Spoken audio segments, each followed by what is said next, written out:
Lo vi ahí tirado, inconsciente, sangrando de la cabeza por el golpe contra la esquina de la mesa. Sus pantalones estaban bajados. Todavía tenía esa sonrisa asquerosa congelada en la cara.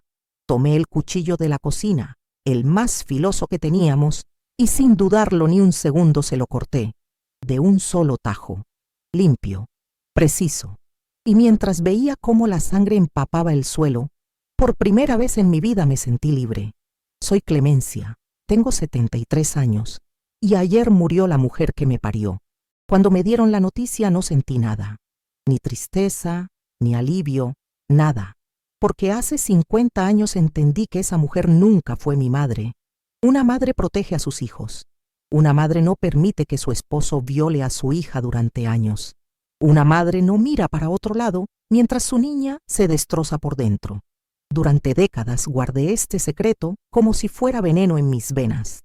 Pero ahora que ella ya no está, ahora que ya no tengo a quién proteger ni por qué mentir, necesito contar esta historia antes de irme yo también de este mundo. Una historia tan brutal, tan cruda, tan polémica, que tal vez muchos me juzguen, pero ya no me importa lo que piensen. Ya no tengo tiempo para arrepentimientos ni para pedir perdón por salvar mi propia vida.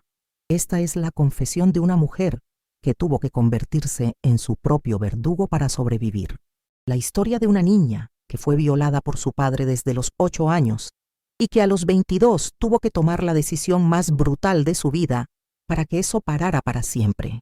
La historia de una mujer que pasó 7 años en prisión por defenderse de la única manera que pudo.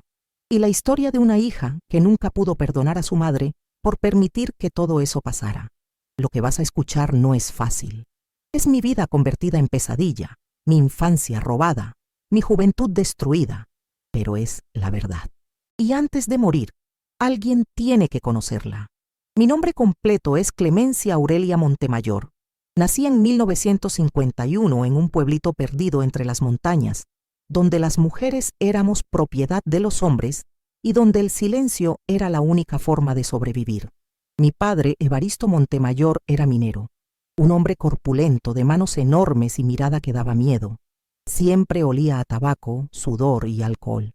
Mi madre, Remedios, era una mujer pequeña, delgada, que parecía encogerse más cada día. Tenía los ojos siempre bajos y las manos siempre temblando. Éramos solo nosotros 3 en esa casa de adobe y techo de lámina. No tuve hermanos. Y eso fue mi maldición, porque cuando un depredador como Evaristo no tiene más opciones, se concentra en lo que tiene a la mano. Yo era su única víctima posible, y él lo sabía. Los primeros recuerdos que tengo de él abusando de mí son confusos, borrosos. Tenía 7 años, tal vez menos. Sus manos enormes metiéndose debajo de mi camisón por las noches. Su respiración pesada en mi oído. Su olor nauseabundo mezclándose con mi terror. Me decía que era nuestro secreto, que las niñas buenas no contaban esas cosas, que si yo hablaba, algo terrible le pasaría a mi madre. Cuando cumplí 8 años, el infierno se volvió peor. Ya no eran solo tocamientos en la oscuridad. Evaristo empezó a llevarme al granero los domingos, cuando mi madre se iba al pueblo. Ahí, entre el olor a heno y animales, ese monstruo destrozó lo que quedaba de mi inocencia. Una y otra vez, domingo tras domingo, durante 2 años completos. Recuerdo que mi madre siempre encontraba alguna excusa para irse esos domingos, que tenía que ir por medicinas, que la comadre la necesitaba, que tenía que hacer compras urgentes, siempre algo. Y yo me quedaba sola con él, siempre. Los lunes llegaba a la escuela caminando raro, con moretones que escondía debajo de la ropa, con una mirada que la maestra nunca supo descifrar. Era una niña callada, triste, que se sobresaltaba con cualquier ruido fuerte. Mis compañeritas me decían que era rara, que siempre parecía ausente. Y tenían razón, yo no estaba ahí. Mi mente había aprendido a escaparse a otro lugar cada vez que Evaristo ponía sus manos en mí. Cuando cumplí 10 años, algo cambió en mi interior. El miedo siguió ahí, pero empezó a mezclarse con algo más fuerte, rabia. Una rabia sorda, profunda, que crecía cada día en mi pecho. Empecé a fantasear con formas de lastimarlo, de hacerle pagar por lo que me hacía. Me imaginaba clavándole un cuchillo mientras dormía, envenenando su comida, prendiendo fuego a la casa con él adentro. Mi madre era una sombra en esa casa. Nunca preguntó por qué lloraba tanto, por qué había empezado a mojarme en la cama de nuevo, por qué me escondía cada vez que Evaristo llegaba del trabajo. Nunca preguntó por qué tenía pesadillas todas las noches, por qué gritaba dormida, por qué la comida me daba asco y cada día estaba más flaca. O tal vez sí sabía, tal vez siempre supo lo que pasaba en esa casa y eligió mirar para otro lado. Tal vez era más fácil fingir demencia que enfrentar la realidad de que se había casado con un monstruo. Tal vez era más fácil sacrificar a su hija que quedarse sin hombre que la mantuviera. Durante años me pregunté si ella sabía. Durante años busqué en su mirada alguna señal de que estaba al tanto de mi sufrimiento, pero lo único que encontraba eran ojos vacíos, ausentes, como si ella también hubiera aprendido a escaparse mentalmente de esa casa del horror. Los años pasaron y yo crecí. Mi cuerpo cambió, me convertí en mujer, pero el abuso no paró. Evaristo adaptó sus métodos, sus horarios, sus amenazas. A los 16 años ya no era una niña asustada, pero seguía siendo su víctima. Porque cuando llevas tantos años siendo abusada, tu mente se quiebra de formas que no se pueden reparar fácilmente. Intenté escapar varias veces. A los 17 años traté de irme a la ciudad con una prima, pero Evaristo me trajo de vuelta a rastras. Me encerró durante una semana entera en mi cuarto, y cuando salí, tenía más moretones de los que podía contar. A los 19, intenté conseguir trabajo en el pueblo para independizarme, pero él saboteó cada oportunidad. Hablaba con los patrones, les decía que yo era problemática, conflictiva, que no me contrataran. Era como vivir en una prisión donde el carcelero tenía las llaves de toda tu vida. Y mi madre, que debería haber sido mi aliada, seguía ahí como una sombra viendo todo y no haciendo nada. Llegó el día de mis 22 años. Ya era una mujer hecha y derecha, pero seguía viviendo en esa casa maldita porque no tenía ningún lugar a donde ir. Evaristo había logrado aislarme completamente del mundo exterior. No tenía amigos, no tenía trabajo, no tenía dinero. Era su prisionera perfecta. Ese domingo que cambió todo para siempre, mi madre había salido temprano al pueblo, como siempre. Dijo que la hermana de la comadre se había puesto grave y que tal vez no regresara hasta el lunes. Cuando la vi alejarse por el sendero con su bolsa negra al hombro, supe lo que venía. Lo supe y mi estómago se revolvió de la misma forma que cuando tenía 8 años. Pero algo era diferente esa mañana. Algo había cambiado en mí durante la noche. Tal vez fue porque cumplí 22 años y me di cuenta de que ya había perdido toda mi infancia y mi juventud en manos de ese animal. Tal vez fue porque esa mañana me miré al espejo y vi los ojos de una mujer muerta por dentro. O tal vez simplemente llegué al límite que toda persona tiene. Ese punto donde ya no puedes soportar ni un segundo más de tortura. Evaristo llegó a la casa al mediodía, como siempre hacía los domingos cuando mi madre no estaba. Venía con esa sonrisa que yo conocía tan bien, esa sonrisa que me helaba la sangre. Se había bañado y se había puesto ropa limpia.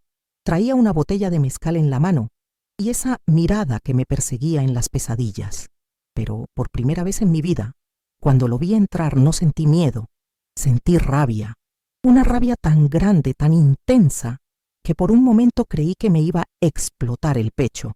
Sentí todas las violaciones, todas las humillaciones, todos los años robados concentrados en una sola emoción, odio puro. Esta vez iba a ser diferente. Esta vez yo estaba lista. Me di cuenta de que había llegado el momento de que esta historia terminara. De una forma u otra, pero que terminara. Evaristo se acercó a mí con esa seguridad asquerosa que siempre tenía.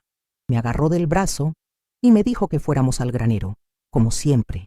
Pero cuando me jaló hacia él, algo dentro de mí se quebró para siempre. Le dije que no. Por primera vez en mi vida le dije que no. Se sorprendió. Se rió. Me dijo que a estas alturas no me hiciera la difícil. Me jaló más fuerte, pero yo me resistí. Le grité que no me tocara, que nunca más me volviera a tocar. Y ahí fue cuando vi su verdadera cara. Ya no era el depredador calculador de siempre. Era una bestia enfurecida. Me abofeteó con tanta fuerza que caí al suelo. Se tiró encima de mí y empezó a rasgarme la ropa. Pero yo ya no era la niña indefensa de antes. Era una mujer de 22 años que había acumulado 14 años de rabia. Logré empujarlo con todas mis fuerzas, y él, que venía tomado y no se lo esperaba, tropezó hacia atrás. Su cabeza se estrelló contra la esquina de la mesa de madera del comedor. El sonido fue horrible, como cuando se rompe una sandía. Cayó al suelo como un costal, inconsciente, sangrando de la cabeza. Sus pantalones habían quedado bajados por el forcejeo, y ahí estaba, vulnerable por primera vez en su miserable vida. Lo miré por unos segundos que me parecieron eternos. Respiraba, pero estaba completamente inconsciente. Por un momento pensé en huir, en simplemente salir corriendo de esa casa y nunca regresar. Pero entonces me di cuenta de algo que me heló la sangre. Si se despertaba, me iba a matar. Y si no me mataba, nunca me iba a dejar ir. El abuso iba a continuar para siempre. Caminé hasta la cocina y tomé el cuchillo más grande que teníamos. Regresé donde estaba él, tirado como el animal que era. Mi mano no temblaba. Mi mente estaba completamente clara. Sabía exactamente lo que tenía que hacer. Se lo corté, de un solo tajo, limpio y preciso. Y mientras veía cómo la sangre empapaba el suelo de esa casa maldita, sentí algo que nunca había experimentado: paz. Por primera vez en mi vida, me sentí libre. Ahí estaba el monstruo que había arruinado mi infancia, mi juventud, mi vida entera, desangrándose en el suelo. Ya nunca más podría tocar a ninguna niña. Ya nunca más podría arruinar la vida de nadie. No huí, no lloré. Me senté en una silla y esperé a que llegara alguien. Sabía que lo que había hecho me iba a costar caro, pero no me importaba. Por primera vez en 14 años, Evaristo no me podía hacer daño. Y así terminó mi pesadilla. Pero mi historia apenas comenzaba. Los vecinos llegaron atraídos por los gritos que Evaristo había dado cuando se despertó. Lo encontraron desangrándose, y a mí sentada ahí, tranquila, con el cuchillo todavía en la mano. Llamaron a la policía y me arrestaron inmediatamente. Mi madre regresó al día siguiente y fingió estar devastada. Lloró, gritó, me maldijo, pero yo sabía la verdad. En sus ojos vi alivio de que el problema se había resuelto sin que ella tuviera que hacer nada, como siempre. El juicio fue rápido y brutal. En esos tiempos, una mujer que mutilaba a un hombre no tenía derecho a ser escuchada. No me dejaron explicar lo que había pasado durante todos esos años. No me dejaron contar la verdad. Solo vieron a una mujer que había castrado a su padre, y eso era suficiente para condenarme. Me sentenciaron a 7 años de prisión. ¿Y sabes qué, querida oyente? Fueron los 7 años más tranquilos de mi vida. Durante los primeros meses en prisión, las otras internas me veían como un monstruo. Una mujer que le había cortado el miembro a su propio padre era algo inaudito, incluso para ellas. Pero cuando empezaron a conocer mi historia, cuando les conté pedazos de lo que había vivido, su actitud cambió completamente. Muchas de esas mujeres habían pasado por situaciones similares. Habían sido abusadas, violadas, maltratadas por padres, hermanos, esposos, tíos, pero ninguna había tenido el valor de hacer lo que yo hice. Poco a poco, me convertí en algo parecido a una heroína para ellas. En la cárcel aprendí a leer bien, a escribir, a hacer cuentas.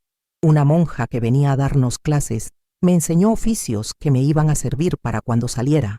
Por primera vez en mi vida, mi mente no estaba ocupada pensando en cuándo vendría el próximo ataque, cuándo me lastimarían de nuevo. Dormía tranquila, comía sin asco. Podía concentrarme en aprender cosas nuevas. La prisión, irónicamente, fue mi liberación. Mientras tanto, Evaristo sobrevivió. Los doctores lograron salvarlo, aunque quedó marcado para siempre. Nunca más pudo abusar de nadie, si es que alguna vez quiso intentarlo. Se volvió un hombre amargado, alcohólico, que se la pasaba maldiciendo el día en que yo nací. Mi madre le siguió el juego. Siguió siendo su esposa, cuidándolo como si fuera un mártir en lugar del depredador que era. Nunca me visitó en la cárcel. Nunca me escribió una carta. Nunca preguntó por mí. Era como si yo hubiera muerto para ella. Y tal vez era mejor así. porque yo también había decidido que ella estaba muerta para mí. Los años en prisión pasaron más rápido de lo que esperaba. Las otras internas me respetaban, las guardias me trataban bien porque nunca causaba problemas. Y yo tenía por primera vez en mi vida la tranquilidad de saber que nadie me iba a lastimar mientras dormía. Leía mucho. Escribía cartas para las presas que no sabían escribir. Ayudaba en la cocina. Me había vuelto una mujer útil, productiva, serena, muy diferente a la víctima quebrada que había entrado ahí 7 años antes. Durante esos años también reflexioné mucho sobre lo que había hecho. Me pregunté 1 y 1000 veces si había actuado bien, si había tenido otra opción, si podría haber buscado ayuda de alguna otra manera. Y siempre llegaba a la misma conclusión. No tenía de otra. Era él o yo. Y yo elegí salvarme. Algunas noches soñaba con esa mañana de domingo. Veía una y otra vez la sangre en el suelo. Escuchaba los gritos de Evaristo cuando se despertó. Recordaba la sensación del cuchillo en mi mano. Pero nunca me despertaba angustiada. Me despertaba tranquila, porque sabía que había hecho lo correcto. Cuando salí de prisión tenía 29 años. Era una mujer completamente diferente a la que había entrado. Segura de mí misma, educada, con oficios aprendidos y con una claridad mental que nunca había tenido antes. Pero el pueblo donde había crecido ya no era mi lugar. Todo el mundo sabía lo que había pasado, y aunque algunas mujeres me veían con admiración secreta, la mayoría de la gente me trataba como a una paria.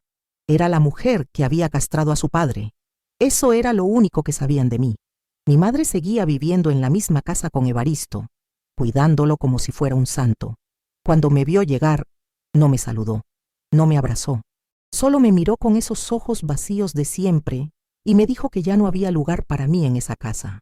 Le dije que no se preocupara, que no pensaba quedarme ni un día más en ese lugar maldito. Recogí las pocas cosas que tenía y me fui para siempre. Esa fue la última vez que vi a Evaristo vivo. Estaba sentado en el corredor, flaco, encorvado, con la mirada perdida. Cuando me vio, sus ojos se llenaron de un odio tan profundo que me dio escalofríos. Pero también vi algo más: miedo. Me tenía miedo. Y eso me dio la satisfacción más grande de mi vida. Me fui a la ciudad y empecé una vida nueva. Conseguí trabajo en una fábrica textil. Renté un cuartito pequeño pero limpio y por primera vez en mi vida fui completamente libre. Libre de miedos, libre de amenazas, libre de ser la víctima de alguien más. Nunca me casé, nunca tuve hijos. Después de lo que viví, la idea de tener intimidad con un hombre me resultaba imposible. Pero no me hice monja tampoco. Simplemente elegí vivir sola, en paz, sin depender de nadie más que de mí misma. Durante 40 años construí una vida tranquila y sencilla.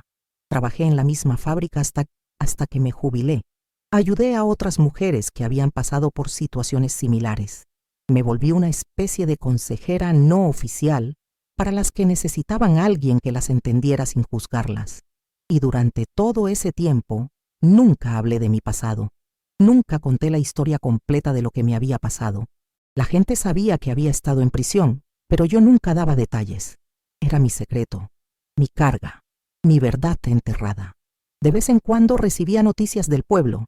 Supe que Evaristo había muerto hace 15 años de cirrosis. Cuando me dieron la noticia, no sentí nada.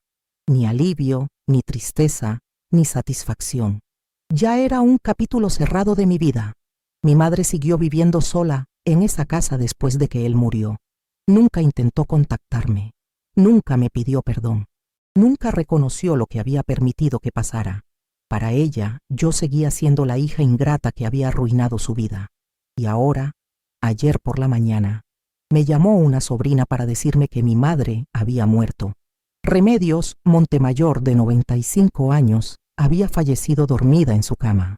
La misma cama donde había fingido dormir mientras su esposo abusaba de su hija en el cuarto de al lado.